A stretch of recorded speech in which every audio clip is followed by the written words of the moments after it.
Welcome to Gentleman Villain Podcast starring William Regal, the Lord, the King. We just had our first episode last week, and we are on our second episode. How did you enjoy recording the first? Made it. Yeah, we did. Made it to 2. I barely made it through that taken intro. off the air. Yes. Wonderful.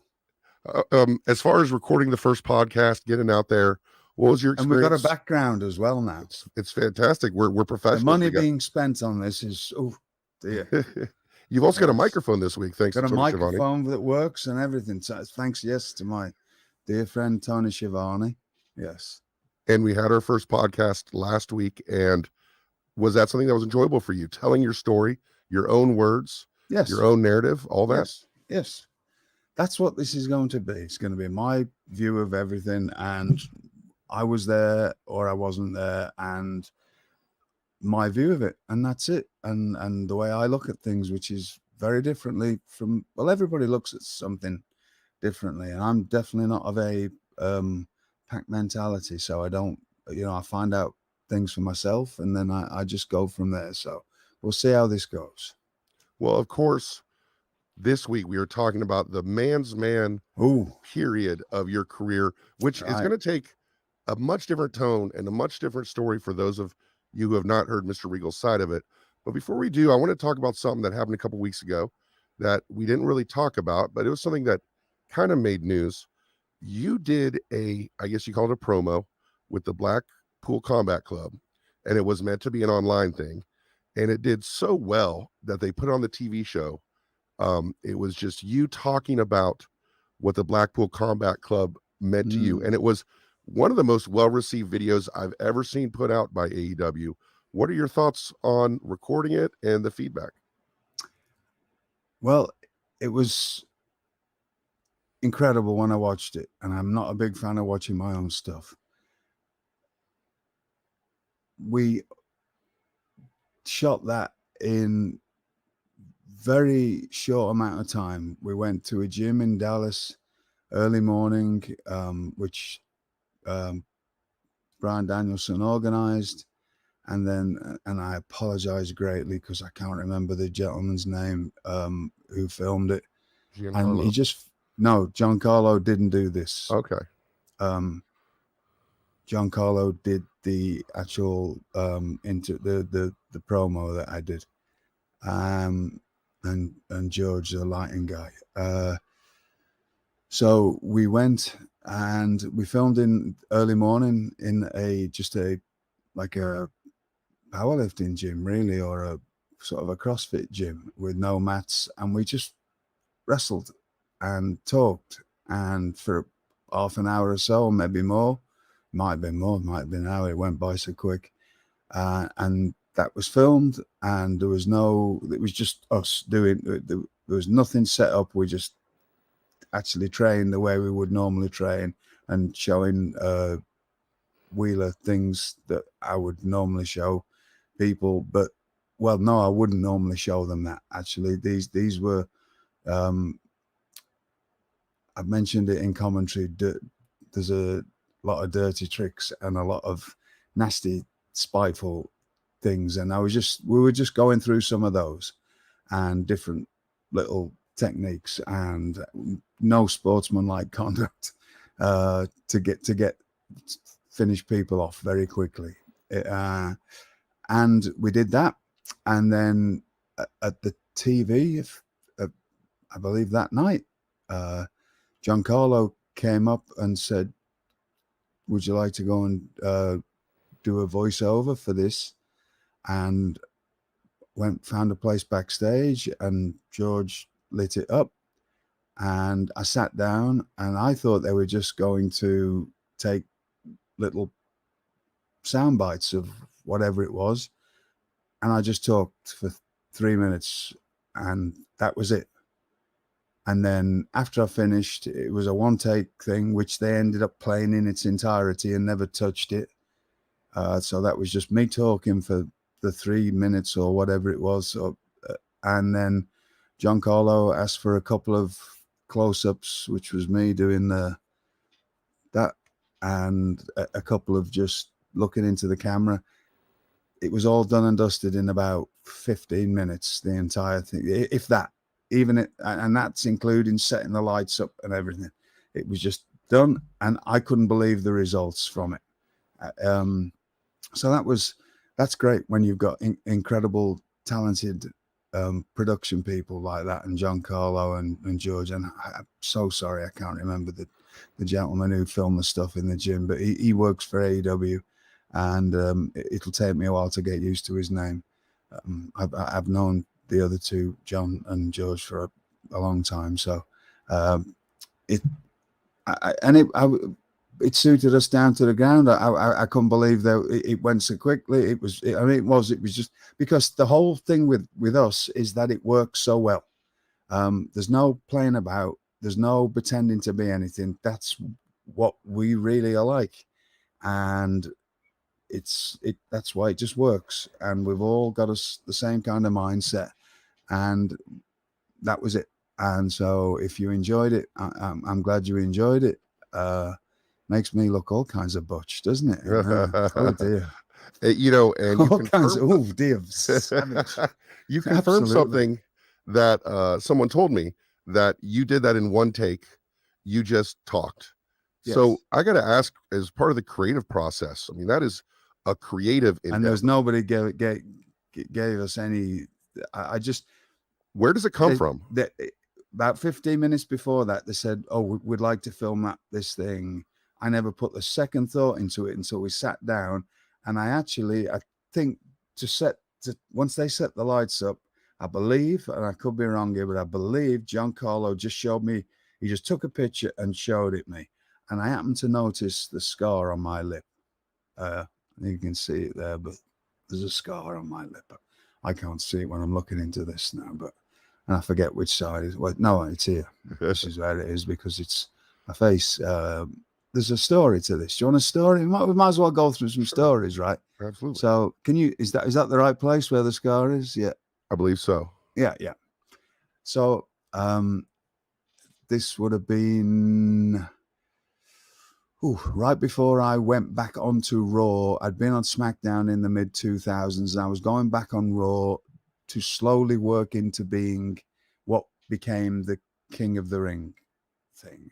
But that wasn't in the books at all. It was just I was getting moved back to from SmackDown to Raw, and it was to have a big talking part.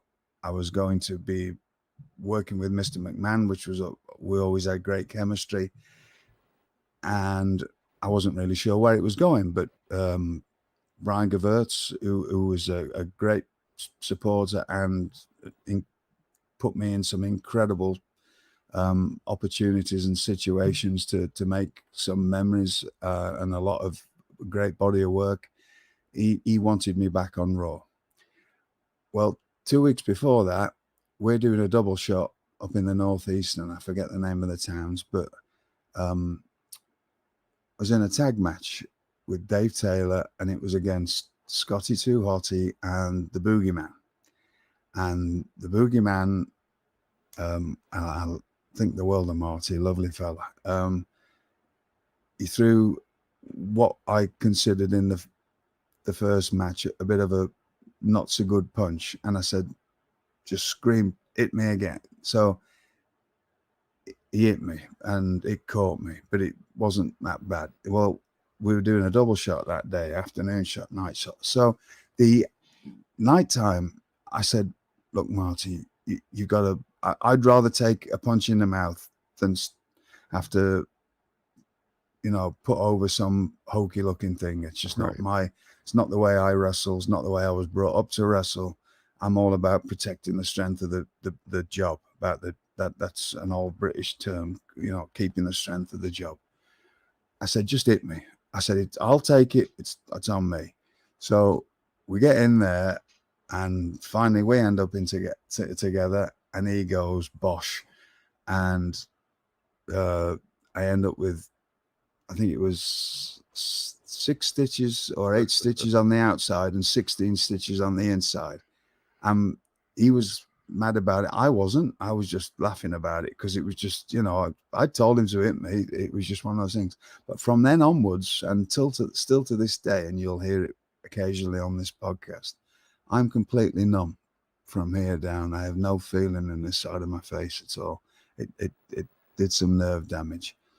Now, and if you watch this, you'll notice this sticks on my teeth now and then. I never used to tell anybody this, but now, right, you know, different day and age. And do you think I was going to call Brian Gewirtz and say, or Mr. McMahon and say, sorry, boss, sorry, Brian, I can't come on to Raw in 2 weeks because I can't talk as well as I can possibly, you know, or as I could. Yeah, I don't see you doing that. No. So I went on there. I got moved to Raw and started a different phase of my life, which was I started to grow my hair. There was a lot of things were changing at that time. I was on the very first tryout for HDTV, which was at the Mohegan Sun in Connecticut, and it wasn't shown on TV, but it was the first time they did HDTV. And as soon as I saw myself, I used to have the short blonde hair with gel in it. Well, I looked bald. Because HDTV is a different world, right? So it just makes anybody with light hair and gel in it. So I thought the hair's got to start growing. And then we'll probably get into this in a different episode, but there was then I wanted to change character. There's also another little note there that that was the inklings of that. Later on, I was on the first HDTV live episode. I can't remember if it was live or taped. I'm not sure if it was SmackDown or Raw. And Mr. McMahon pulled me to the side and he said, Darren, can I talk to you? I said, yes, boss. He said, I want you to be the first one who changes everything as far as facial wise.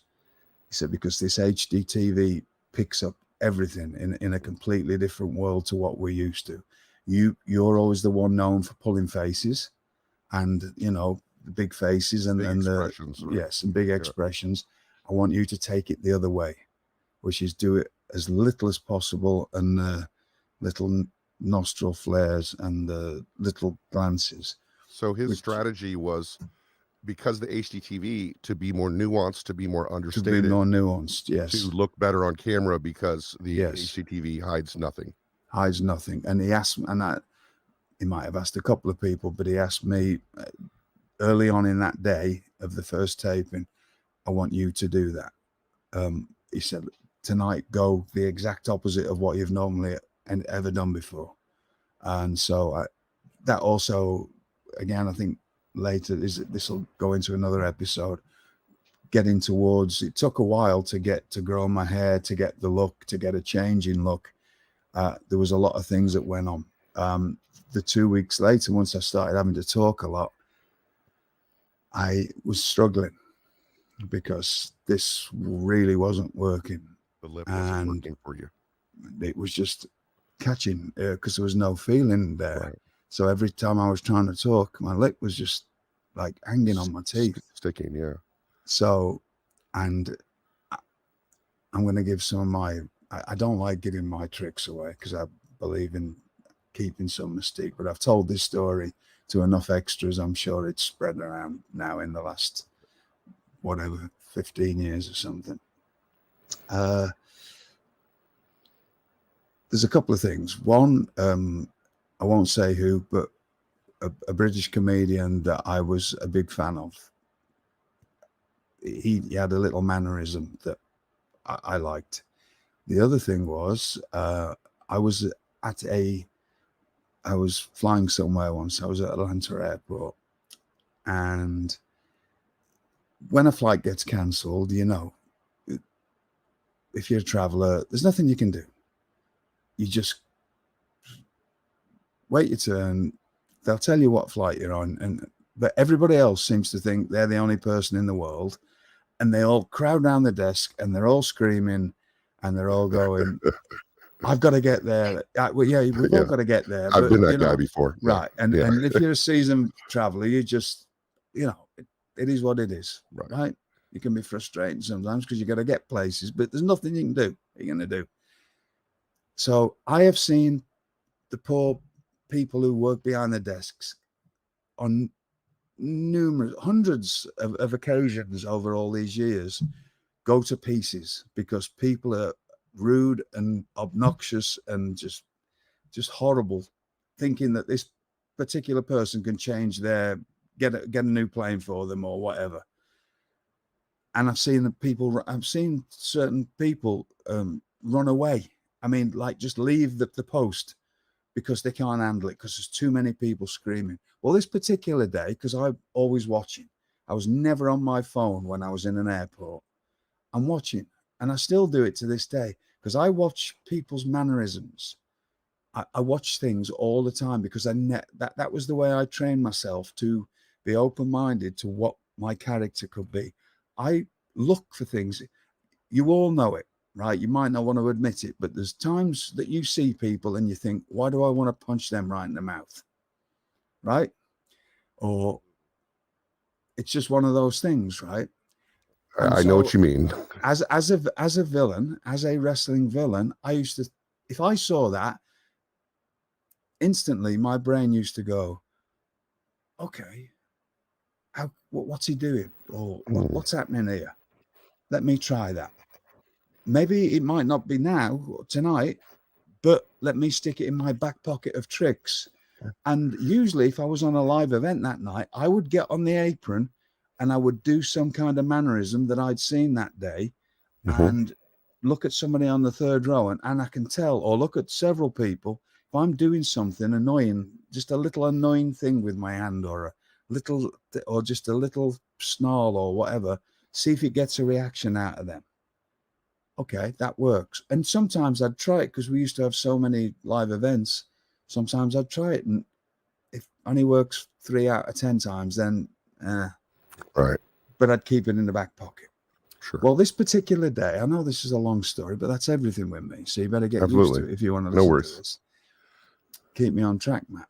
So this particular day, I'm watching what is going on. I've already got a seat, and there's people are just mobbing this poor fella who's working at the desk in Atlanta Airport. And instead of him getting all frustrated, they're all screaming, and he just went,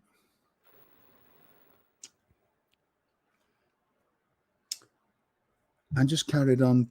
And I don't know if he was really typing or just pretending to type, but he kept doing that. And for people who are listening, you're basically just puckering your lips, just puckering my lips and putting my tongue around. Right. So he was just doing that and putting his tongue in and just moving his tongue. And after about 30 seconds, all these people that were screaming stopped and they all walked away. And it stuck with me. It was just one of those moments that I've seen, and he diffused the situation. I don't know if he did it on purpose. I don't know. It may have just been, but that stuck with me. So when I went back to Raw 2 weeks later, that was happening to me all the time. And if you go back and watch any of that stuff, you'll see me. And it became part of my act then. That if I was doing these long 10-minute things or whatever I was doing, and my lip was dragging and it made a bit of a hissing sound or whatever, I would stop and I would push my top lip, right, my tongue into my top lip to get, first of all, to get it moving a little bit, to get some feeling in it, and then put some moisture in it. And then I would also look at my fingernails at the same time, because that's what he was doing as well. And looking at his fingernails and just like looking at the backs of his hands and pushing his tongue. And so that became a part of my act. So all these different things have built up over the years where I have these little things, whether you notice them or not, they're just there to be a part of. So it's fascinating to me that last week you talked about, and you gave advice to wrestlers, and this is a great show for a budding wrestler. My son wants to be a wrestler, to listen to, because you said I agree with music, get inspiration from things outside of your realm. Outside of your realm. From TV, yes, from real life. And it sounds to me like you're always conditioned to look out for it, because it's one thing to get inspiration, it's another thing to be constantly on the lookout for it, and for little things. Okay, so where did we start with this? That's it. You've got to keep me on track. Well, we are starting talking about the man's man period. I'm sorry. We started with the AEW thing. So we did. That was it. I went into that just setting cameras up 15 minutes before. They said to me, "Okay, can you come and do this voiceover?" I said, "Yeah, no problem." I never gave it a second thought. But I got there and Giancarlo took a photo and said, "This is what the lighting's going to look like." Now, I think he did. Or I remembered my scar. And just the remembering of that scar on my lip, all that 3 minutes of talk came into my head instantly. I used to do this thing where I run my thumb down my cheek on WWE when I was doing around about that time when I was doing the King of the Ring thing, and afterwards when I was in ECW. I never got to tell the story. So just the thought of the scar, and I thought, well, this is what this group's about. That led to me talking about the scars that we're going to leave on you. Right. And then while I'm talking in this 3 minutes without stopping, that came into my head. And so I added that little bit into it about the stabbing people and cutting them, because that was a story that I'd had in my mind for a while. I won't say where from, because that is taking it. Again, there'll be nobody getting incriminated in this from my old friends, so you haven't got to worry about it, fellas. But it was a little twist on some reality that I'd heard years ago, and I just thought it was a real vile, nasty sounding, vicious thing. And so I used to do the same thing in WWE. I used to walk away from the ring and do that to people. The thumb across the face. Thumb across the face. So if anybody's watched my stuff over the years, you would have seen me doing that years ago. But it came to me all of a sudden halfway through this promo, and I just started. I thought, oh, I'm actually going to get the chance to finally tell this story, why I do that. And so that came out. So all this time, that 3 minutes just went by like that. And then the next thing, Daniel Bryan sent me a text with the video on, and I was like blown away how quickly they'd done it. But it took, I suppose, because we're all pros and we all know what we're doing, and we're so much in sync with each other's thoughts, and it takes like one look or one word, and we seem to know what we're doing. But also because of Giancarlo and George, and I apologize again for the other gentleman that helped, that filmed the stuff in the gym. But that's how that all came about. So let's get on with the rest of the show. It is fantastic. And of course, Giancarlo Ditmo is an amazing creative person. And he really he's really going to make a mark on this wrestling industry doing. He already has. Oh, for sure. He already has. He should. These fellas should get all the credit that he deserves, and unfortunately, in wrestling, they don't seem to. There's so many of it. I mean, I've worked with so many in the last 30 years, or 29 years I've been in America, and they're incredible people. They just and nowadays that they could do it on the phones and do it. I mean, that's what they do it on. It's just like or a small camera, and they do it, and it's together like a day later, and looks like something that would have took weeks and weeks to do years ago. The quality, I mean, it's movie quality stuff. It's fantastic. For sure. And years ago, we're going to do a very awkward transition, but years ago was when you were wrapping up your tenure with WCW. Yes. Of course, the story begins with WWE, but it ends with WCW. You end in a match, teaming, of course, with Dave Taylor. You took on the Steiners in your last match. Just real quick, what was your attitude, mindset like in this period of WCW? I know We're going to get into a lot of personal issues. Yes. But as far as where you stood in the company, I know that's not something you necessarily worry about, but Nitro, WCW, everything was changing very quickly. How did you feel being part of WCW at that time? This is where it gets serious for me. From 1997, and there's a point that I'll get to in a minute. I've been very open about my substance abuse things.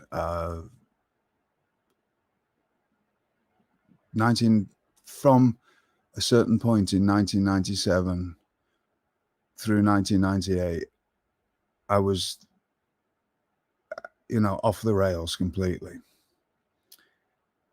So by the time I wrestled the Steiners in 1998, that would have been great for me, because but I can't remember it. I was very, very heavily into a lot of stuff at that time, and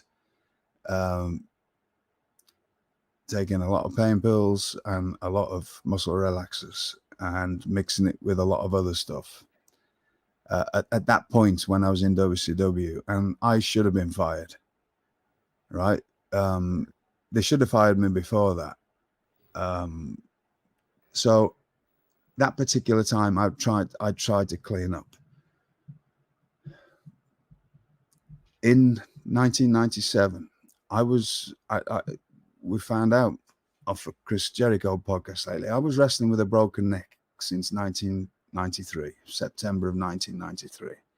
So there was times when I had a lot of neck pain. There's a lot of things that we can get into in different things of why I ended up where I ended up as far as substance abuse. Some of it was just because I never did anything, and then you're looking for something that isn't there, and try a bit of everything, because I was in my 20s, and I'd worked really hard to get to where I got to. But then you realize, what next? In my case, and you look for something that isn't there. Some of it was injuries, but that's just an excuse, because you only need it for a certain amount of time. Basically, I like taking the stuff. And then it got to a point where when you take a lot of narcotics or certain things, you try stopping taking them and you become incredibly ill, violently ill. So to keep going, you don't say anything. And every time you try and stop, you get violently ill. So it's just a cycle. Still all on me. It's still my fault, because I should have got some proper help, but I didn't. I wasn't at that place yet. It was WWE that finally got me there, but we'll get into that, because that's going to be part of this story. But I'd had a real bad flare-up with my neck, again, in early 1997. Real bad flare-up. And so whatever I was taking at the time was sort of just for fun and didn't really need it. Then I needed it. I didn't. That's an excuse. I didn't need it. I just took a lot.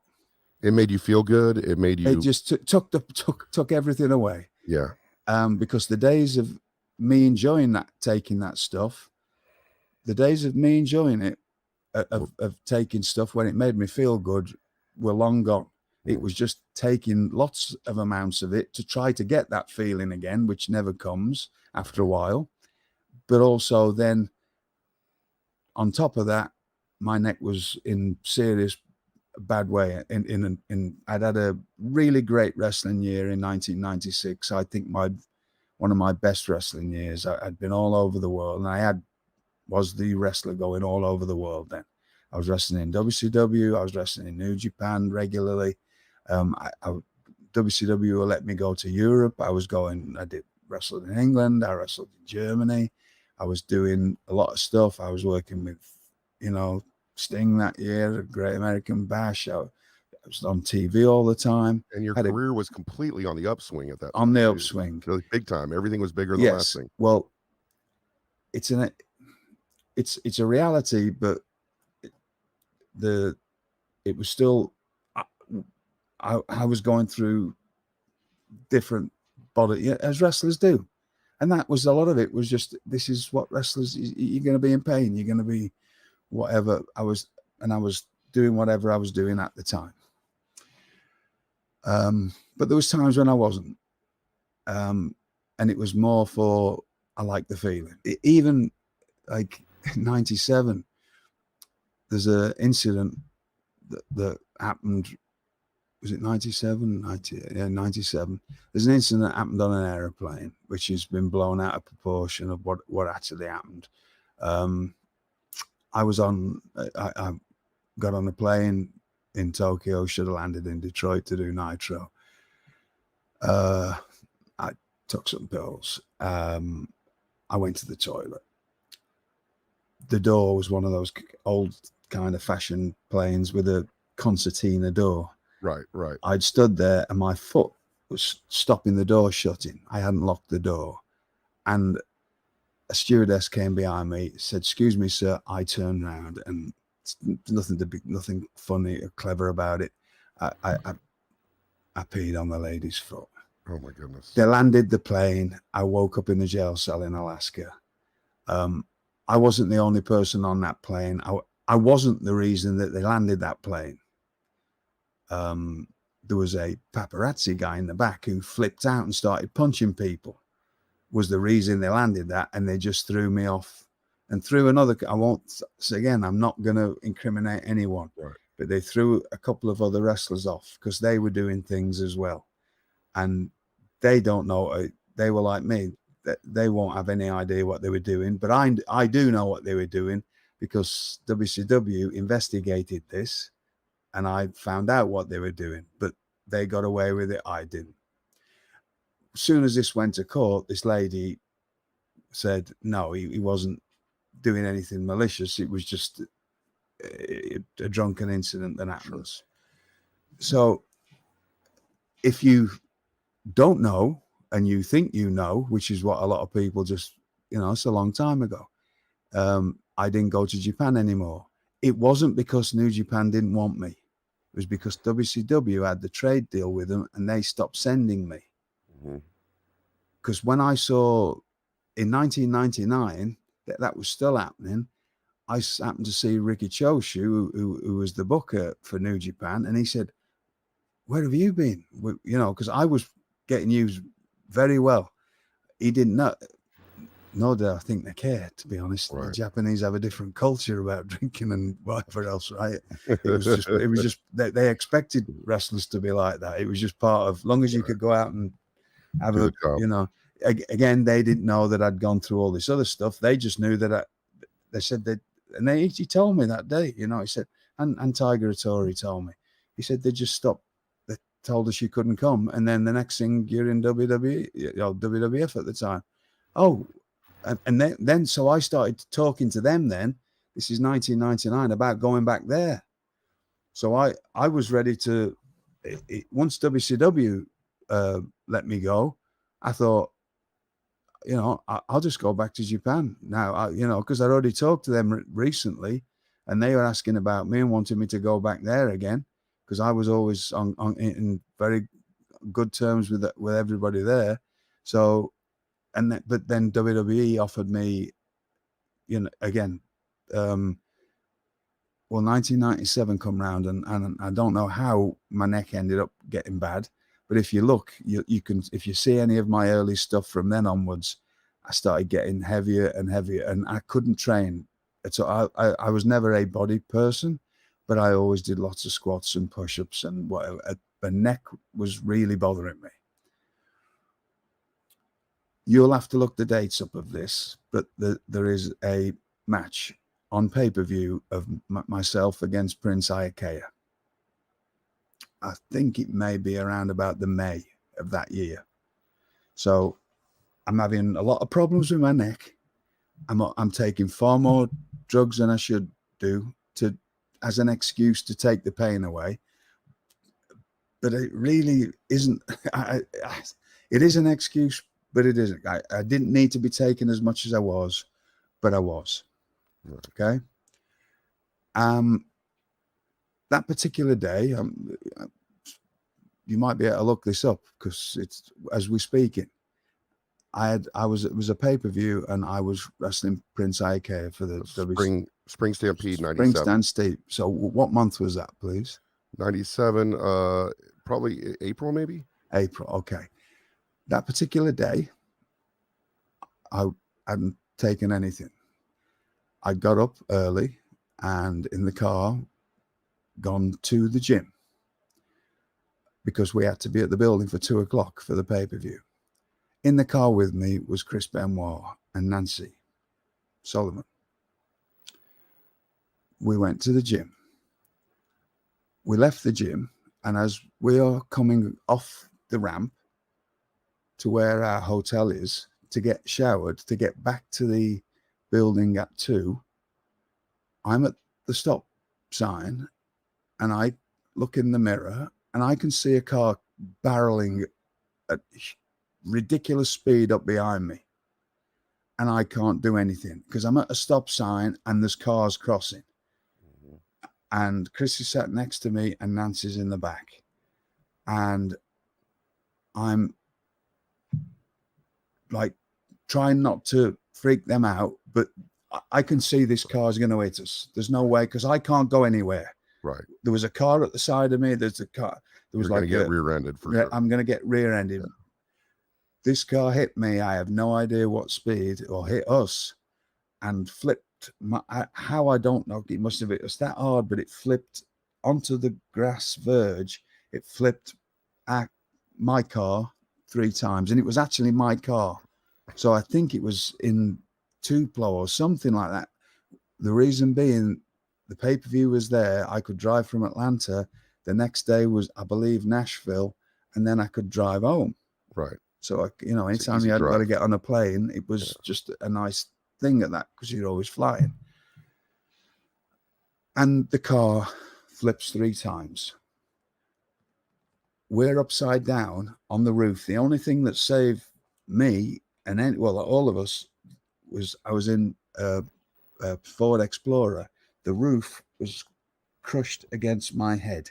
Right. So if I'd have been in anything else, I think it would have killed us. But the roof, there was space. Yes. And I was upside down with the roof crushed on my head. I look across and we're upside down. I look across and Chris is hanging with his tongue out. And I look across at Nancy and her eyes are closed. I think they're both dead. I lean across to the back first. I get myself out. I lean across to the back. I undo Nancy's seatbelt and I somehow kick her back window out. It's already cracked and broken and the car's crushed. I kick her out and I push her out. I'm upside down. They're upside down. I've flipped over now into this pile and I'm pushing her through the opening in the door, in the glass. And then I get Chris out and I kick the window out and I push him out. Now I'm like not goofy. I can see this car that's hit us, and I see a guy get out of it who's as drunk as a skunk. I can see him, he's just staggering about. And he swaps places with a teenage lad. And I can see this clear as day. Right? Wow. And then the police come. And so Chris and Nancy are just done in there. They've come to now, right. But I'm looking at them. And the police come and I'm going, listen, that fella was driving the car, not this young lad. Whatever happened, I don't know. What happened eventually, I find out this is a while later. I don't know, Good Old Boys Network or whatever going on in wherever it was, Mississippi. This fella got away with it. Wow. Anyway. My car was my personal car, was a write-off. I can't remember anything else after that. So for about 10 minutes, I remember talking to the police, but I cannot remember anything until for 2 days, well, a day and a half later. Now, this is where I find bits of things out. Being the kind of pros that we were, and nothing but stupidity, we get the police to take us straight from this car wreck to the hotel, get our stuff, and get to the building for 2 o'clock so that we're on time. Now, I can't remember any of this. This is just stuff I found out later. I have that match that night with Prince Iakea. I have no recollection of it. And again, I wasn't taking anything that day. I heard from a few people after, a while later, yeah, you were acting really weird that day. You were just like walking around talking to the walls and stuff. And somehow on autopilot, having a major concussion and not knowing what was going on, absolutely creep. I can't remember any of this, but I know because when I come out of it a few days later, how bad my neck was again, which was something that I'd got used to for the last 4 years or whatever, 3 years, having a broken neck anyway, but I was just putting up with it and different things. I have this match. So if you watch that match, I have no idea that I'm in that building that day. I am on complete autopilot. I haven't watched it. Have you ever seen it? So no, you I don't haven't want to seen watch it at all. I don't want to watch it because it brings back. That's a lot of horrible stuff that I'm telling you here, and it's just what it is. So, what I do remember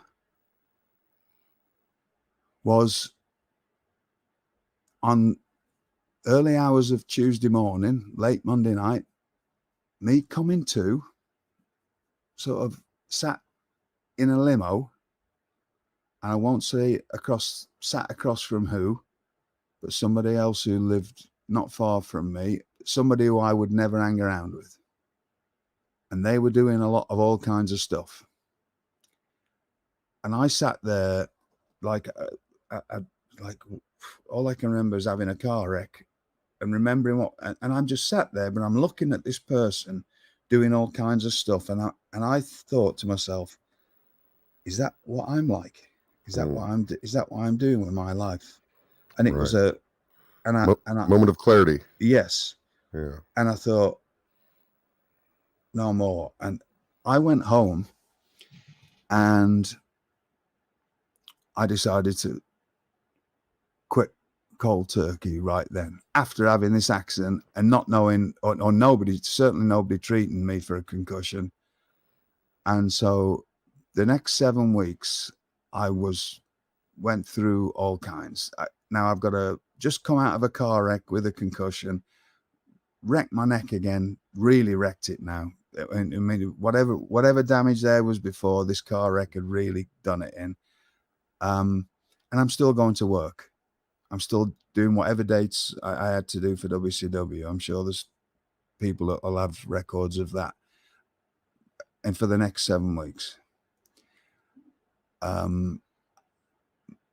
It's not like something I think I put this in my book, but my wife, who been an incredible person, an incredible part of my life, she thought that I'd wrecked the car being off my mind on drugs. Right, because probably with your addiction came lies, probably sometimes. And so she probably won't even believe you if you said that's not what happened, right? Yeah. So I'm at home making my dates, withdrawing, which is not the most pleasant of things. Neck is completely trash now, but I'm not going to say it. It's just not right. So 7 weeks go by. I'm completely clean myself up, and I'm starting to actually feel okay because it took about at least a month till I felt okay. I was really feeling like I got the worst flu ever, and and to get into all the withdrawal stuff. But again, it's all my all my fault. The car wreck wasn't, that the neck stuff wasn't, but I'd been, taking a lot of pills. That was the thing that made me stop. Until one day, neck never stopped hurting, to be honest. But it would get better, and that was for the next whatever amount of years until I had it fixed in 1994. 2014. 2014 when I finally got it fixed. But one day I was with somebody and they said, "Oh, well, you're good." And they just offered me a couple of pills and I took them. And that's when I didn't stop again for quite a while that year. What I did do was some other moment of clarity, right? And I think it was around about the Christmas time of 97. I decided to quit again. And what I did was taper off a little bit this time. Well, if I'm correct in saying the match with Bill was in the February of 98, if I'm correct in saying that. Yes, and your last match in WCW was a week later. Okay, so there'd been a lot going on. Keep me on track here, but I know that I was going into the match with Bill, I was completely off everything. So that's why I remember that. When we get to that on a different podcast, that's why I remember it so well.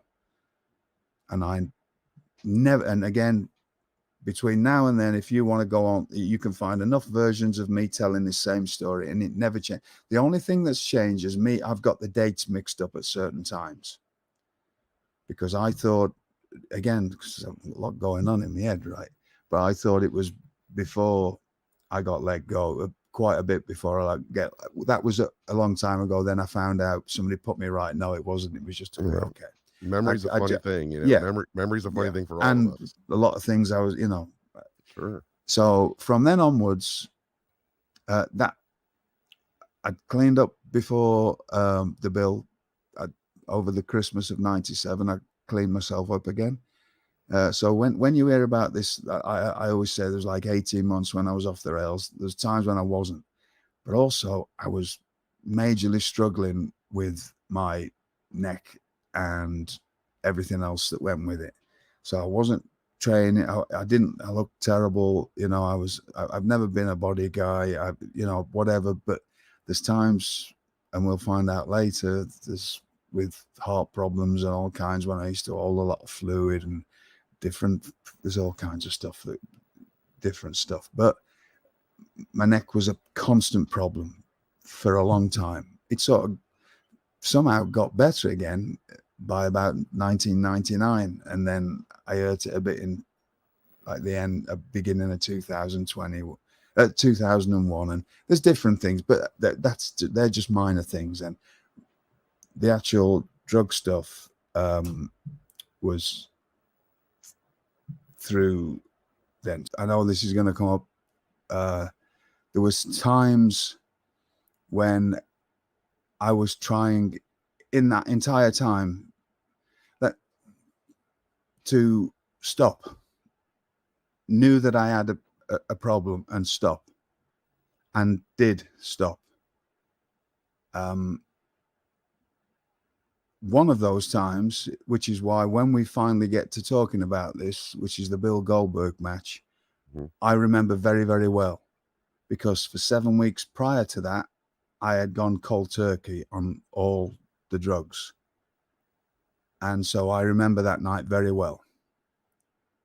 Unfortunately, which is another show, after that match, because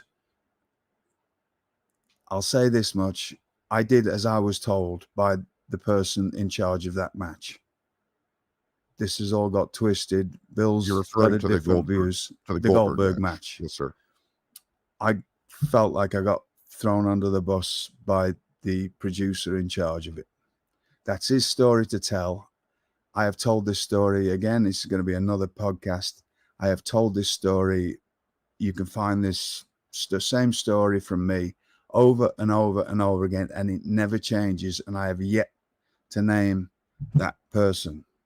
If he would open up and admit to his part in that, you would see my side of it very differently.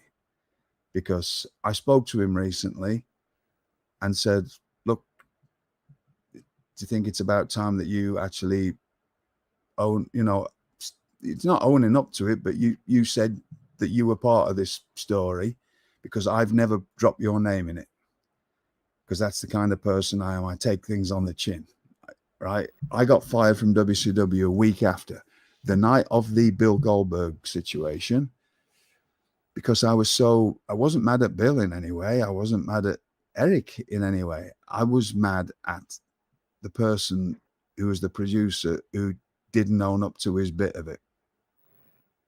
And when you are heavily into your drugs, you don't need a lot of excuses to go back on them again.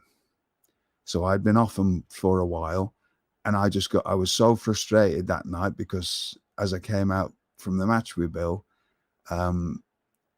Eric, there was a lack of communication in WCW. Eric didn't know what had happened. He came out screaming at me. I took it on the chin, with the exception of me saying, which has been quoted a few times, Eric, I can't hit myself, because that's really what happened.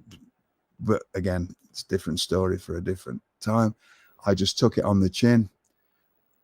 I didn't say, well, this producer here told me to I left him out of it, and I've always left him out of it. It's about time if he just tell that story, that would put and the reason I'd like this storytelling, whether Bill wants to listen to this or not, I have sent different messages through close acquaintances of both myself and Bill's. So I don't know if they're telling Bill or Bill's just not getting back to me, but I've offered to sit with him and watch the match, because if you sit and watch it, and I also, with the caveat of, you bring somebody who you trust, who knows about professional wrestling, to watch this match, and then see where I'm supposedly taking liberties with you, because all it is me trying to get you through a match that I was told to have a 6-minute match, and a certain, like a more competitive match. But again, I don't want to give this story away. Well, we're definitely going to talk about Goldberg at some point. But that night, it was El Paso. Mm-hmm. I went to Eddie Guerrero's mom's house, and somebody offered me some pills. I was feeling sorry for myself, and that started me back on taking pills again. And I got fired from WCW the week later. I didn't know that. I'm not sure of the time frame. But you say we wrestled the Steiners. Well, that would have been just another. I always enjoyed wrestling them, so it was always good wrestling them. Me and Dave, I get on with both of them. So it was. Then I get let go. Well, straight away within a short period of time, I get a call. I believe it was Jim Cornette that called me at first, and then Jim Ross, and then I'm in WWE. So it wasn't you making phone calls; they were reaching out to you. They reached out to me instantly. Talent was really at a premium for sure back then. Now let me just backtrack a bit here. They may have a different story. Again, I'm back taking drugs again. Your recollection is not infallible in the situation. Yes, that's what you're saying. Right? But as far if I can remember rightly, when I got the call, because I got the call and then I got a call straight away from Dave Taylor saying he'd been let go, which there was no reason to let him go, but I'd been let go. He got let go. If I remember rightly, again, Jim might have a different story, and I'll take his story over mine, because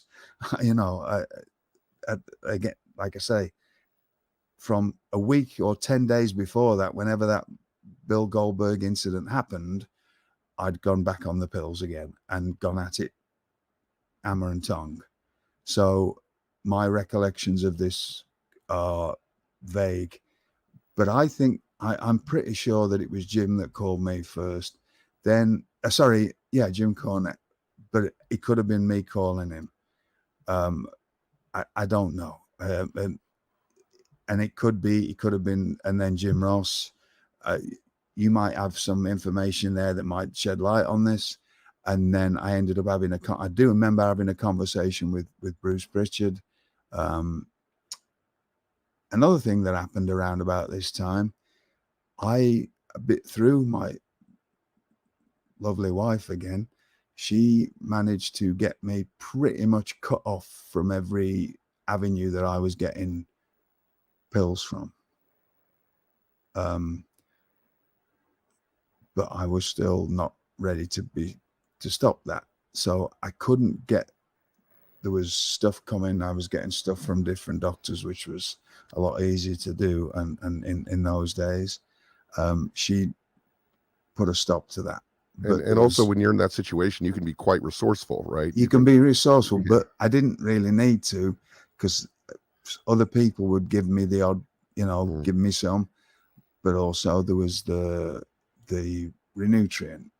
It became a popular thing, which is basically GHB, and you could buy it over the counter at GNC. Jeez. And so that ended up being my sole thing for the entire time that I was in WWE, with the exception of the odd person giving me some pills. It was me drinking a lot of up to 2 pints of Renewtrient a day, which is, of all the things I've done, that is the worst of everything.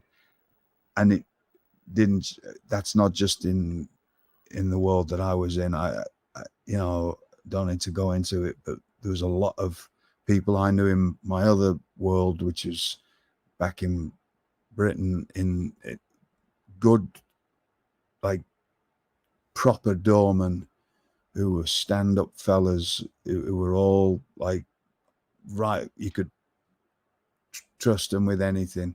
That became a big thing around that time, where everybody was doing GHB, and a lot of them didn't get out of it, and a lot of them turned them into, it ruined a lot of people. Let's put it that way. That stuff was a nasty, horrible thing, and it ruined a lot of good people. And these are all things I found out later on and stuff. But fellas that were proper stand up, Sure. back, you could rely on them for anything. In the club world, which was, they're all sort of fighting fellas, but they ended up, that was the one thing that sent everybody off in that particular time period. It was a going on all over the place, and it was ruining people. But so anything that you hear about me going forward after about probably the March of 1998 would mostly, not all the time, because I could get the occasional batch of pills, was mostly Renewtrient. I think if you read, I'm not going to say read my book, but if you read my book, this was 2004 when I did that, so it was far closer to the time, and I knew, you can find the facts out of, but because I was very open with that, and I can remember it a lot easier then, about when the pills stopped and when the GHB started. But that was the major thing, and until I went to WWE. See, when I got let go from WCW, I went straight to the WWE. They didn't know I had a problem. They just knew me, and Jim Ross was a big supporter of mine and always has been, and we'll be friends for life. He took me on. Everybody there was helpful, but they found out, they realized I got a problem right away. So I know I debuted. I pretty much, it's not hard to figure out when. And I got there and I wasn't in great shape. Oh, here's something. So from the April of that year, pretty much straight, I just signed on with WWE. In April, I got double pneumonia for the first time. I got it 3 times in the next, I believe it was month or 6 weeks.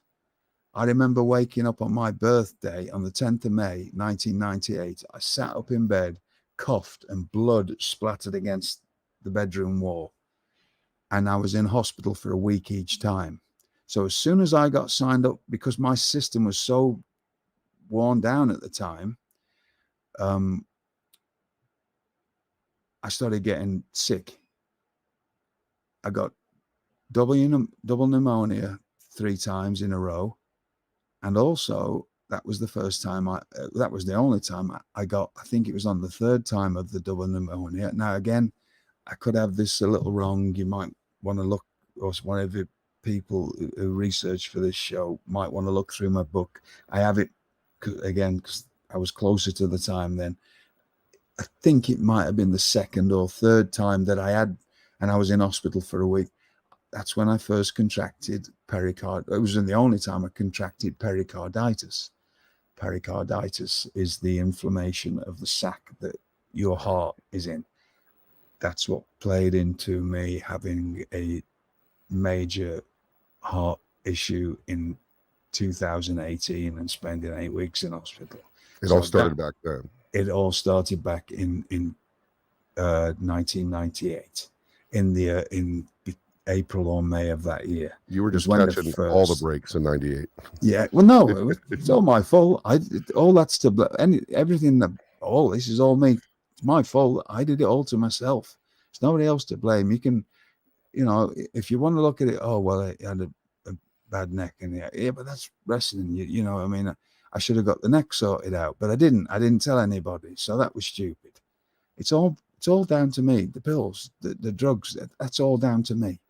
That's all. It's just all down to me. Every bit of this is down to me, right? Because once I stopped, I never took it. I don't take an aspirin. The only time I've ever had to take any pain pills of when I've had the neck surgery, surgeries, the 2 of them, and I couldn't wait. Like, I was on them as long as I need them, and then I was off them. Like, there was never any of that.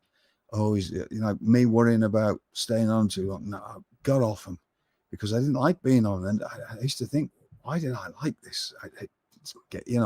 Right. When I woke up from the second neck surgery, especially the second one was a major one. When I had 4 discs replaced, that look, you are going to have to take some serious medication for. I think it was about 3.5 weeks, and I was off it. They said, you might be on this for quite a while, few months. No, I got off it. So that's never, when anybody brings up any of these things about me, that all that came to an end. We're going to get to them. This is all long-winded, but we're going to get to the man's man thing. Once I went into rehab, in January, it was January the 4th of 1999. I came out in April. There was a point in there where I was let out one day. I stopped.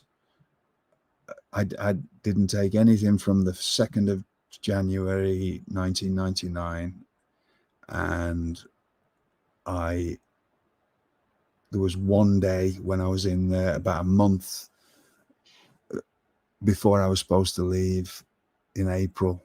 So this would be about the March, where they let me out one day, and my stupid brain, I'd made my mind up that once I went in there, that's it. No more pills, no more nothing. Still holding on to one thing. And one day they were starting to let me out at certain points. And I thought, I'll be going back to work soon. How am I going to get to sleep? Because I mentioned this on different things, but not only having a broken neck, I had a major sleep problem because of the broken neck for many years. How am I going to get to sleep? Because I could never sleep, and I still could never sleep but I managed to just cope with it. But one of those things, they let me out one day. I went straight to GNC, bought a bottle of Renewtrient, went back to the place where they let me sleep. This is in like March, I think, of 1999. Went back in the afternoon. I had the afternoon off. Took a mouthful of that, They couldn't wake me up. I woke up in hospital with a drip in my arm because they couldn't wake me up. And I just pulled it out and I went, that's it. Stop being an idiot. Stop making excuses. That's it. And that was it. And that was it. And so anything you hear about this people, so because they don't know and they'd rather just say before they think, that was the end of any of that stuff for me. And anything else is you know, it becomes part of it. I'm quite happy to play into that part of the character as the old rogue that William Regal is, and not, you know, as we did this recent episode of AEW, but that's not the case, and it hasn't been for many years. So it's 20 odd years now. So it was it 22 or 23 years. It's been a while. Yeah. So it's just not but I don't care but sometimes if you're writing about my real life, that's not what it is, you know. We can get into other things, but so I go to the WWE. Let me ask you this. This is where you can start leading the. Where we've built a set. We got right to the. Yeah, we talked a little bit about you know you getting there. You already knew you had a problem. It was evident right away. You talk in your book about how you passed out in the meeting. And that you felt like, I mean, especially in retrospect, you know, that you let down the people that had everybody, you know, from Steve Austin to Jim Ross to the people everybody talked about you. But meanwhile, you're having you got to live with. When is the first time? Of course, it's a Vince Russo creation, I believe. When is the first time that you heard, or that you remember hearing, Man's Man, and how was it sold to you? If you remember, so I debuted on Raw in, was it June? You've got the dates, I would imagine. Like of 1998. When did I debut I debuted as Steven Regal. Yeah, you debuted in June 29th, 1998 in Cleveland. Okay.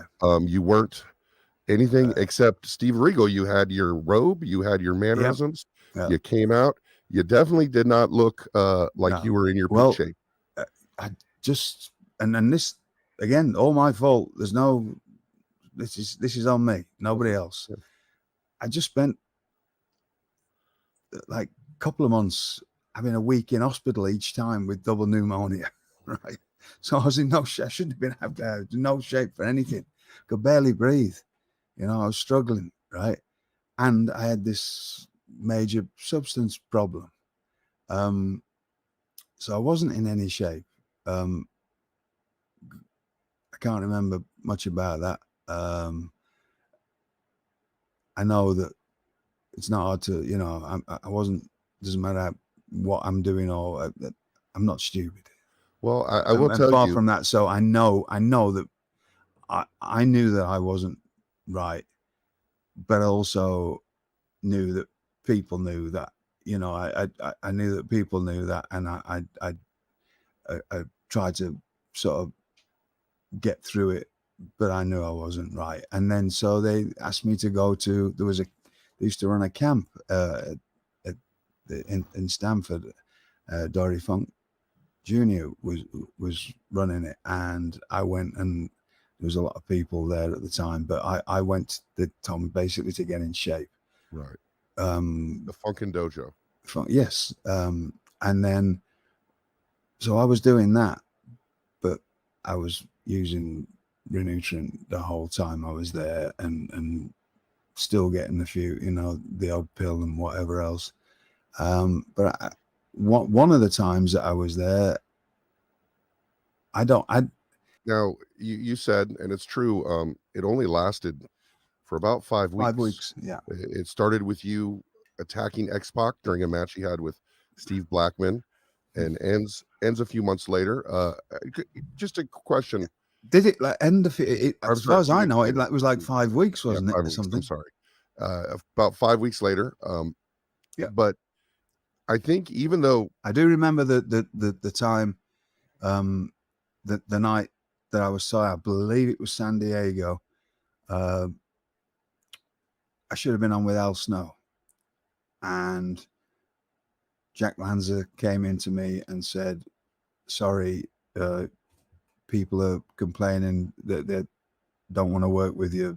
And I asked Al, and Al said it wasn't him, but I don't know. I know it wasn't Al, but said that people are, because you are a mess. And I, as you are when you're deep into taking loads of stuff, I made excuses and said, no, I'm fine, but they wouldn't let me wrestle that night.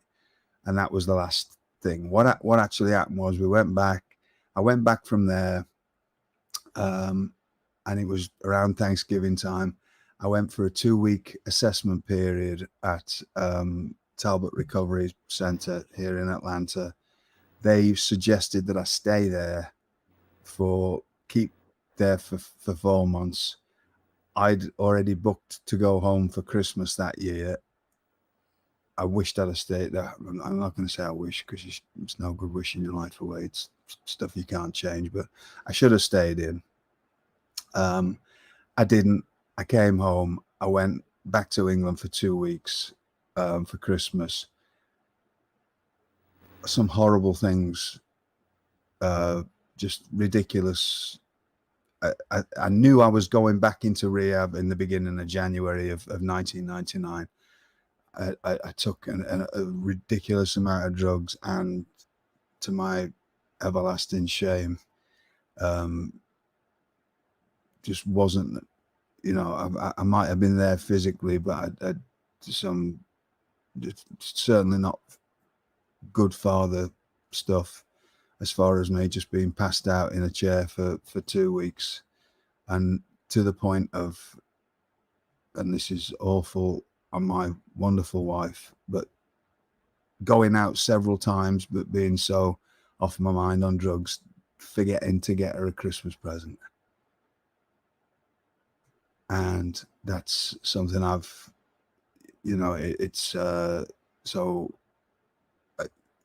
then these are bad times. When people joke about, sometimes it's depending what day you get me on, but people will bring that stuff up, and I go, I really wish you wouldn't, because sometimes it's just another day. But then if I start thinking about what I was actually like at the time, and the things that I was doing because of my selfishness and stupidity,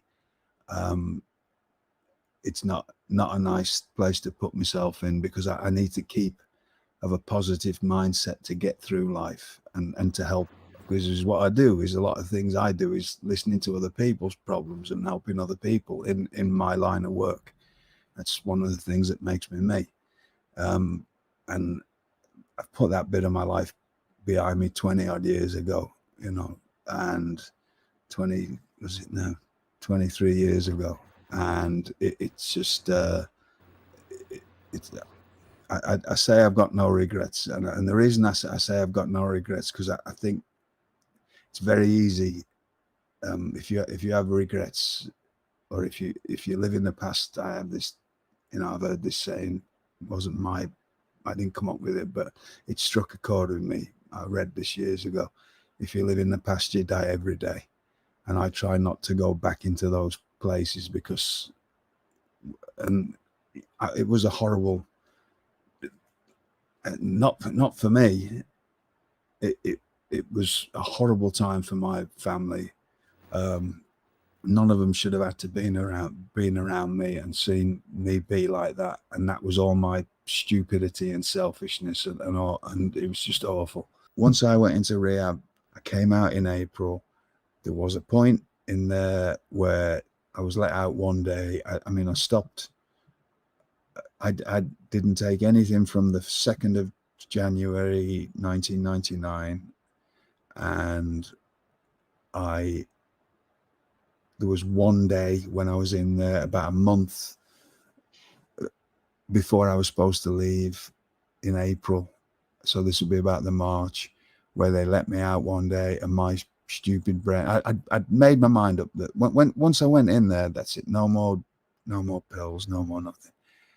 Still holding on to one thing, and one day they were starting to let me out at certain points, And I thought, oh, I'll be going back to work soon. How am I going to get to sleep? Because I mentioned this on different things, but not only having a broken neck, I had a major sleep problem because of the broken neck for many years.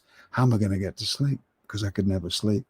And I still could never sleep but I managed to just cope with it. But one of those things, they let me out one day. I went straight to GNC, bought a bottle of Renewtrient, went back to the place where they let me sleep. This is in like March, I think, of 1999. Went back in the afternoon. I had the afternoon off, took a mouthful of that. They couldn't wake me up. I woke up in hospital with a drip in my arm because they couldn't wake me up. And I just pulled it out and I went, that's it. Stop being an idiot. Stop making excuses. That's it. And that was it. And that was it. And so anything you hear about this people, because they don't know and they'd rather just say before they think, that was the end of any of that stuff for me. And anything else is you know, it becomes part of it. I'm quite happy to play into that part of the character as the old rogue that William Regal is, and not, you know, as we did this recent episode of AEW, but that's not the case, and it hasn't been for many years. So it's 20 odd years now. So it was it 22 or 23 years. It's been a while. Yeah. So it's just not but I don't care but sometimes if you're writing about my real life, that's not what it is, you know. We can get into other things. This story gets mixed up, and somehow I ended up with a broken ankle and a broken leg. And I heard it. I don't really know. I think I was home, and I don't know what was said at the time or what people were saying or what people have said in the back. I think I'd come back home for the weekend, and my wife, rightly so, had moved into another room, and I was sort of this hermit. Oh, there's another thing. So I broke my leg. Right. Somehow I think I climbed out of bed. It could have happened at the training. I can't, again, I'm off my nut at the time. There's bits of this where I can't tell you, and anybody else tries to tell you that they weren't there. So that there was, you know, if I'm on my own in my house, so I don't know what I'm doing. But so this is like the June or beginning of July or whatever. I break my leg and my ankle, and so I have to have that put in a cast. And what ended up happening, I think it was 3 months. I think so. Somehow I was getting the Renewtrient GHB delivered to the house. My wife, rightly so, wasn't talking to me, living in another part of the house, keeping my children away from me, and rightly so. And so, you know, when people go, you're a whatever you're supposed to be. No, don't. I wasn't that's as low as it gets. I'm never purposely, physically or mentally abused my family, but that's a horrible thing to do. If you're not there for your family because you're too up your own backside taking drugs, that's a horrible thing to do. So I'll own up. You know, there's nothing clever about that, and it's an awful thing to admit to, but it's the truth, and that's what was going on with me at the time. So I broke my leg and my ankle, so I had a cast on my leg, and I was getting this stuff delivered to the house, and I completely lost the plot.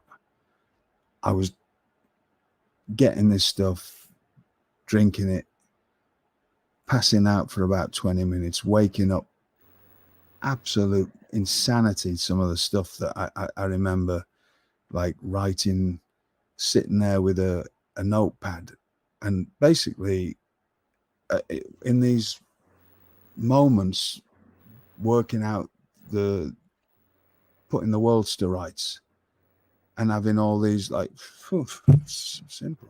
You need to sort out and writing all this rubbish. Then I'd fall asleep again, wake up and look at this stuff that I'd written on these pages, and it was just complete gobbledygook, just nonsense. But that's what I was doing for quite a bit of that time. That stuff sent me completely loopy.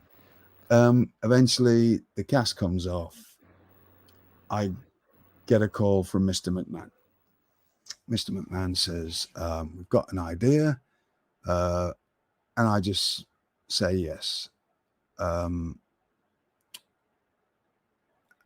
I go, and the idea is the Man's Man. Now, before we go any further, because you can start asking the questions now, all I know is if I'd have been of sound mind. No, because you're thinking I'm going to say I'd have turned that down. Oh, really? Absolutely not. I would have made that work.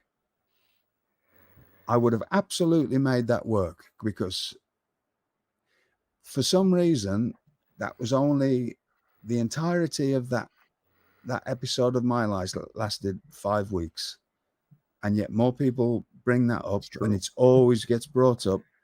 Whatever those vignettes were, they obviously got people's attention. The music was never left. Like, people still bring that up, right? The song's great. I got to tell you, I listened to the song last night. The song's great. I have no issues with the song. Yeah.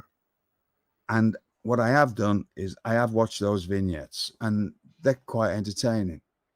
And I would have made that work for me. I was happy. Now, I look back and I see pictures of the outfit, but I didn't have to worry about how I looked. As long as I could, like, I was doing step-ups and whatever else, just as long as I could go a bit in the ring, I hadn't got to worry about how I looked.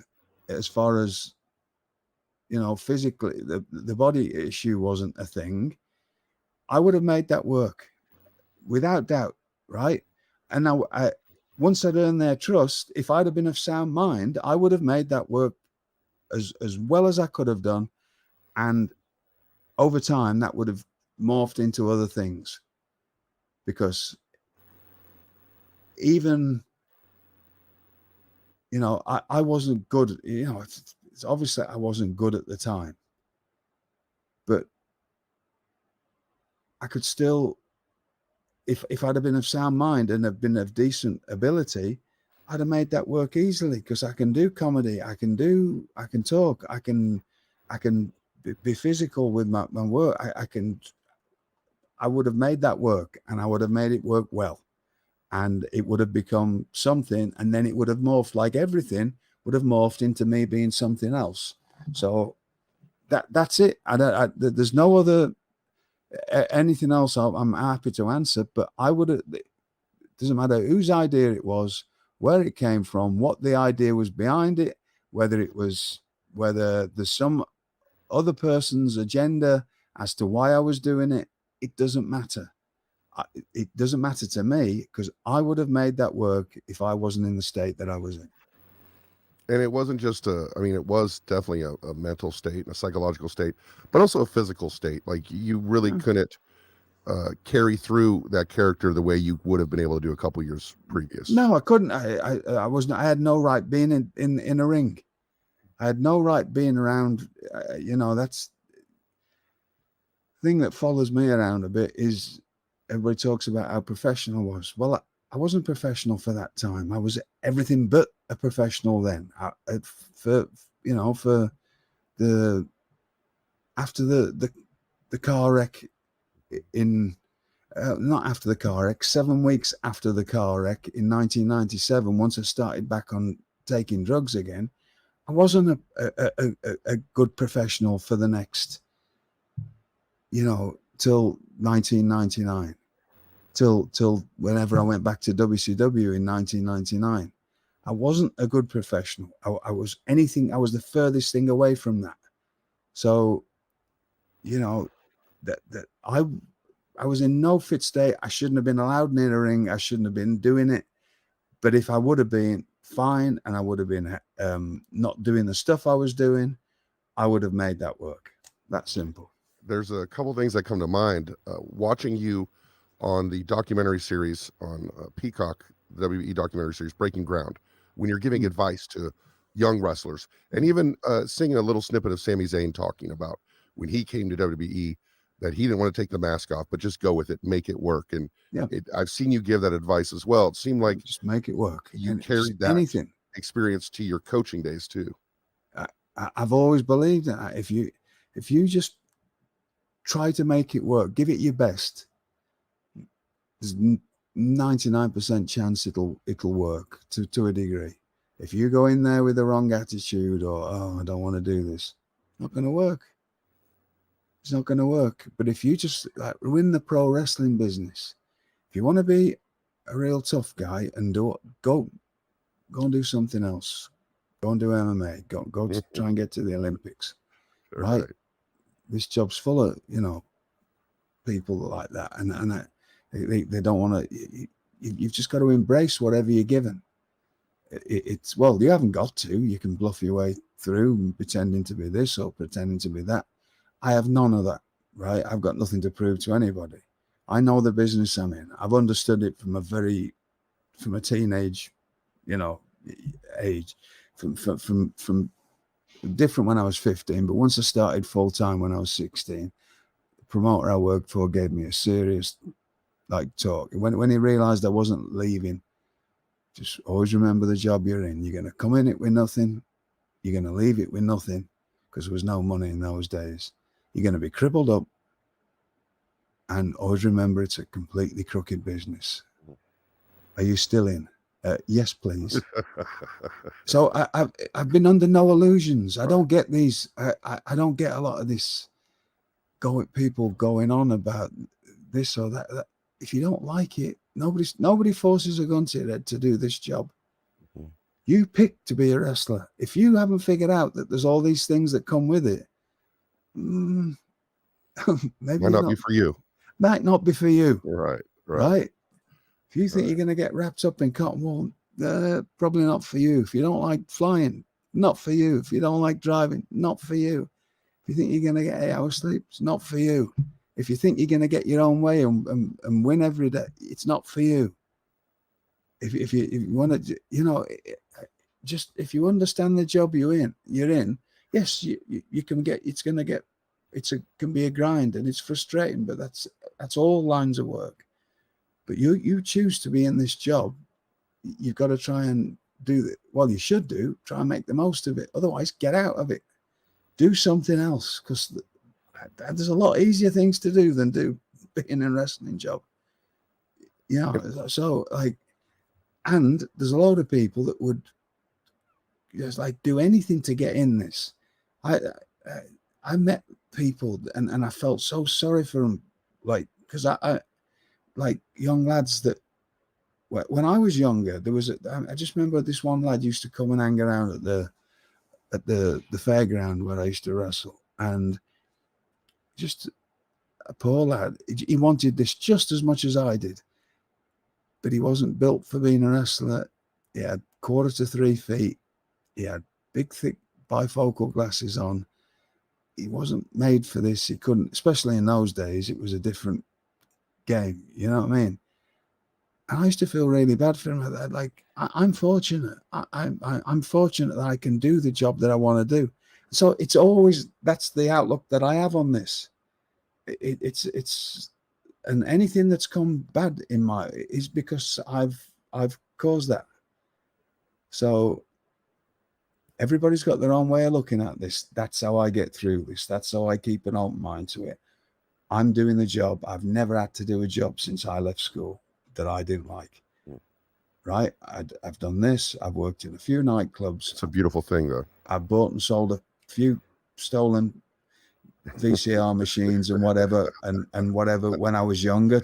You got to do what you got to do. You got to do what you got to do when I live. Because I had a young family and a house from being 18, and wrestling money I wasn't earning enough. But as soon as I got to a point where I was earning enough wrestling in my 20s. I didn't have to do that either. And so that was just on top of the wrestling. So anyway, I would have made the man's man thing work. And so anything else you want to add to that, please add it, and I'll answer it, because I think I've talked enough about all that. I definitely. That was some. Oh, go ahead. I'm sorry. No, please. So it's interesting to me that you look at that as not a failed gimmick at any point, or failed creative.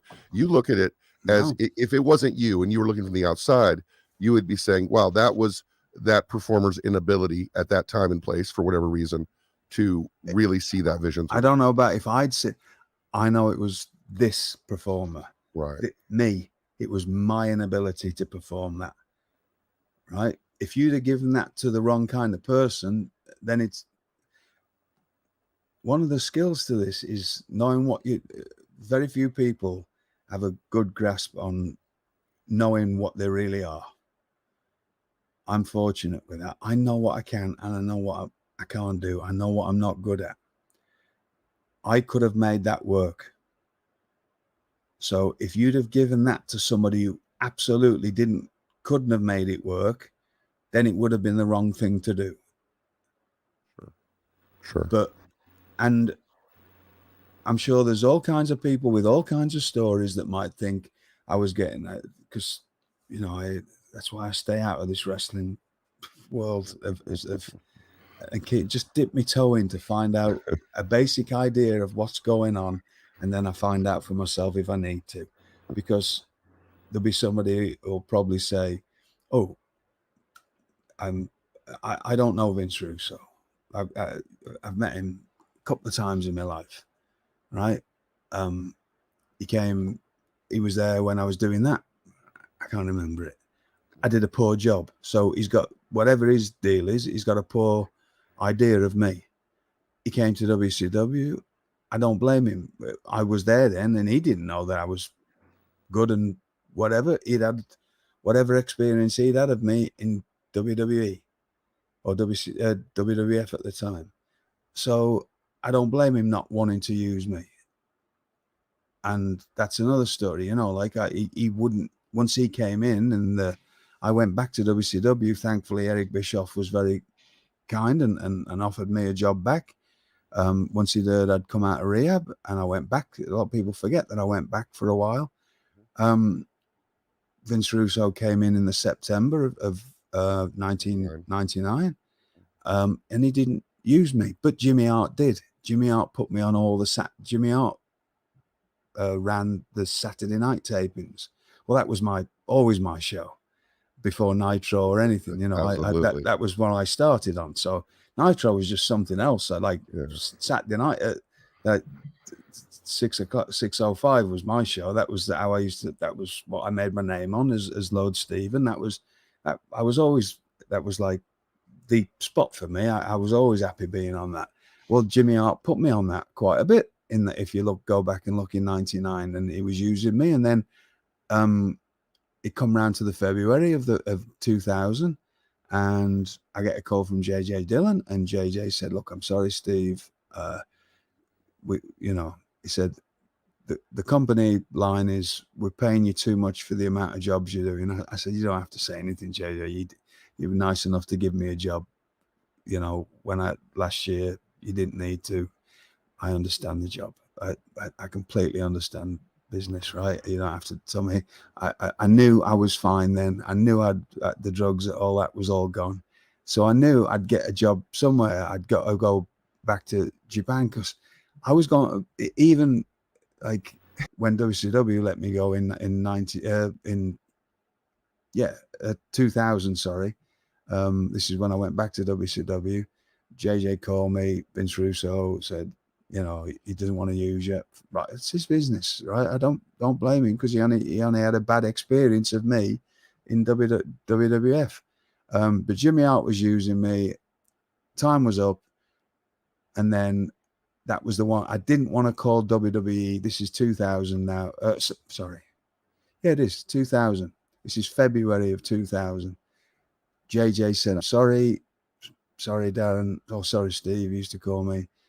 Don't worry about the 3-month thing, which, by the way, doesn't hold up anyway, because I live in Georgia and it's a right to work state, so that you can't do any of that stuff with me. But he said, don't worry about that. He said, you've in the last, excuse me, since I went back there in the previous, I believe it was June of 1999, I'd done nothing but work, you know, back to being a 100% pro again. He said, just you go. I didn't want to call WWE straight away, but I thought, so I called Triple H. I said, look, I'm sure, you know, I came out of rehab. I'd signed up when I came out of rehab. I signed up for I didn't have to, but I did because I wanted a paper trail in case anybody ever questioned it. I signed up for 5 years worth of random drug screens, which I could get a call anytime, and I had to go and take a drug test, which I did for 5 years. I told Paul, I said, look, he said, don't let me talk to somebody. Within 10 minutes, Jim Ross was on the phone. Look, Steve, you can come back. We're going to send you to Memphis Championship Wrestling for 6 months, and then you'll start on the main roster. And that's exactly what happened, because there is that myth of me having a match with Chris Benoit at the Pillman show that got me my job back with WWE. I was already working for WWE. I finished getting paid for WCW on the 28th of February, unless it was a leap year, I can't remember. 28th of February 2000, I started getting paid for WWE on the 1st of March. I never missed a day's pay. Well, that is a misconception that's out there. That yes, I was already working in that, because I met excuse me, I met Daniel Bryan, and that a month later, and in Memphis, I was already working for WWE. So it's just because people, again, I'm going to probably, in my time here, if anybody listens to this, put a lot of these stories right, and they'll still print them, because I've told this story loads of times, but that still seems to come up. Oh, he got his job back because he had a job. No, I didn't. They were already seeing my stuff, or they were getting reports about me. I was doing loads of stuff. You know, I was down there as their trainer and wrestling on all their shows. And if you look at it, from March, it was 6 months until I debuted, and actually 5 months, because before I was doing TV. I was going to house shows. I was doing the weekend house shows in August of that year. So that's that out of the way. So anything else as far as that man's man stuff is just absolutely, that was all down to me. It was all my doing. I think your way of dealing with it is to embrace your own fallibility. You like to, you know, keep bringing up that it was your fault, that it was your choices. Yeah, it was. And of course it was. And I think that's crucial to your recovery. And it was one of the things that got me out. And one of the things that's got, and I need a kick in the backside every now and then. Don't get me wrong about everything, because it's life, right? We all do. But I don't make it's stop making excuses. That's what got me through that, when a lot of people I know didn't get through it, right? Stop making excuses for yourself. And I needed somebody to tell me every now and then, right? It's just like, if anything's ever happened, there was a time, this is another not a nice story, but it's the truth. I ended up, I was about to go to the ring in Belgium one night, not too many years ago, on one of the last tours I did for WWE, and I was wrestling Wade Barrett, and I'm about to go to the ring, and I see my phone go, and it's Scott Armstrong, and I know that he knows where I am. So I'm thinking, this is strange, him calling me now. And this is 5 minutes before the match starts, and I pick the phone up, and he tells me, he's crying, and he told me that that Brad had passed away. And I put the phone down. I walked in. I told Arn Anderson. I walked to the ring. I can't remember the match. I get back to the hotel. I remember waking up in the room the next day. From what I gather, before I know it, I was sat in the bar. One drink led to another. Didn't take a lot. And I was carried to bed that night. So there's still times when you, for whatever reason, things can grab you around the throat and end up sending you off. But it's still an excuse. It's not a, if I look at that, it was just, I let my guard down, and it's an excuse to, it was whatever, right? And it was like, what are you doing? And like next day, as sad as I was, because it was my friend, but also like looking at him and, what are you doing, you idiot? Like that's not, is that going to help in any way, shape or form, or help his family in any way, shape or form? You moron. Like, and having that kind of a look and talking to myself out loud in the room. So you've always, but it's always an excuse. So that's got, when I finally came to the end of my stuff years ago, it was that day in hospital when I was in rehab, when I couldn't be woken up, and I just went, just stop making excuses for yourself. And anytime that's anything ever since then, there's all kinds of things going in life, and it doesn't have to be drugs or whatever. There's things, and you just, hang on, just get a grip, just stop making excuses, and just like sort yourself out. Let's move on. And sometimes I need somebody to tell me that. Right. That's wise. That's wise advice. And if I mean, that's very wise advice. And if I were to talk about this episode, we said we were going to talk about the man's man segment of your career, but really what we're talking about is the man's man segment of your life, because it takes a man's man to admit that he's done wrong. It takes a man's man to get out of it. And doesn't really, it just takes now, because that's putting, see, when you say that, you make it into something like it's something. No, you just shouldn't be doing it in the first place. You definitely shouldn't, but so many people, you're so hard on yourself because so many people have fallen by the wayside and are still in the throes of it. Yeah, and you found the strength somewhere to come out of it. I mean, that is something. I know you're not going to sit back and say, good job, me, because you're still looking at the mistakes you made. But that is something I think for the listeners out there, especially the ones going through similar things, to have hope that there's another thing as well. It's like, not everybody's got my circumstances. What I mean by that is, it's easy for me to say, don't make excuses, but I've got a job, and I've got a house, and I've got an incredible wife, and I'm not living on the streets, and I'm not struggling for money, and I'm not. So my way of getting out of it was stop making excuses. But there's a lot of things I don't have going against me either. I have a charm life. At the end of the day, I have a very charm life. I've always had a charm life.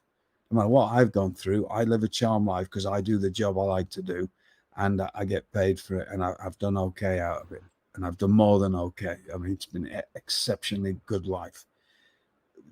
There's a lot of people out there have got nothing and terrible. So it's easy. It's not easy for them to not make excuses, because even if it is an excuse, they've got 1,000 other things to deal with as well. So it was a lot easier for me, right? So my easy way of putting it, of stop making excuses, isn't easy for everybody, or will work for everybody. You've got to find your own way through that. And whether that's with a program, or whether that's finding religion, whether that's finding whatever it is you've got to do, or support system, I don't know. That was what worked for me, but it's not that easy. It's not that easy for a lot of people, because we're not all the same. We're not every single person is different. There's no there's no one way that you can get yourself out of this. But talking about being a man about it, no, that's just a lot of, no, I don't like that at all. That was just me shouldn't have been doing anything in the first place.